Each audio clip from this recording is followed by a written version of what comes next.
Hi friends, ಎಲ್ಲರಿಗೂ ನಮಸ್ಕಾರ. Welcome back to my channel. ಇವತ್ತು ದೊಡ್ಡಪತ್ರೆ ಅಥವಾ ಸಾಂಬಾರ್ ಎಲೆ ಅಂತ ನಾವು ಕರಿತೀವಿ. ಸಾಂಬಾರ್ ಎಲೆಯ ಬಜೆಯನ್ನು ಮಾಡುವ. ಇಲ್ಲಿ ವಾಶ್ ಮಾಡಿ ಇಟ್ಕೊಂಡಿದ್ದೀನಿ ಎಲೆಯ.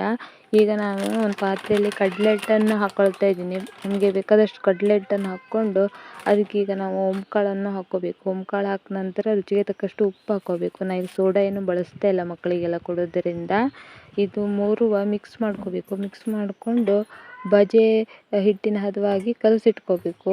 ಒಂದು 10 ನಿಮಿಷ ರೆಸ್ಟ್ ಮಾಡಿದ್ರೆ ಸಾಕಾಗ್ತದೆ.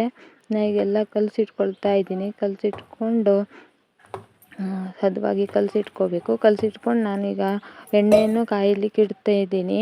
ಈಗ 10 ನಿಮಿಷ ಇದು ರೆಸ್ಟ್ ಮಾಡ್ಲಿಕ್ಕೆ ಬಿಡುವ. ರೆಸ್ಟ್ ಆದ ನಂತರ ಈಗ ಎಣ್ಣೆ ಕಾಯಲಿಕ್ಕೆ ಇಟ್ಟಿದ್ದೆ. ಎಣ್ಣೆ ಕಾದಿದೆ. ಈಗ ಕಾದ ನಂತರ ಅದು 10 ನಿಮಿಷ ರೆಸ್ಟ್ ಆದ ಹಿಟ್ಟಲ್ಲಿ ಎಲೆಯನ್ನು ಅದ್ದಿ ಬಜೆ ರೀತಿಯ ಎಣ್ಣೆಯಲ್ಲಿ ಬಿಡಬೇಕು.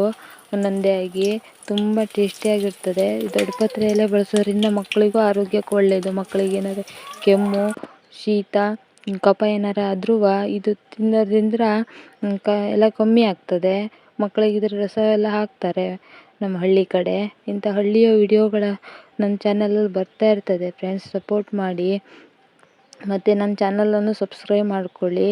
ಈ ವಿಡಿಯೋ ಇಷ್ಟ ಆದರೆ ಲೈಕ್ ಮಾಡಿ, ಶೇರ್ ಮಾಡಿ, ಕಮೆಂಟ್ ಮಾಡಿ, ಸಪೋರ್ಟ್ ಮಾಡಿ. ಫ್ರೆಂಡ್ಸ್, ಒಂದು ಸಬ್ಸ್ಕ್ರೈಬ್ ಮಾಡ್ಕೊಳ್ಳಿ ನನ್ನ ಚಾನಲನ್ನು. ನೋಡಿ ಫ್ರೆಂಡ್ಸ್, ಈಗ ಬಜೆ ರೆಡಿಯಾಗಿದೆ. ಮಕ್ಕಳಿಗೆ ಸಂಜೆ ಟೀ ಟೈಮಿಗೆ ಸ್ನ್ಯಾಕ್ಸ್ ಆಗಿ ಕೊಡ್ಬೋದು. Thank you for watching. Bye.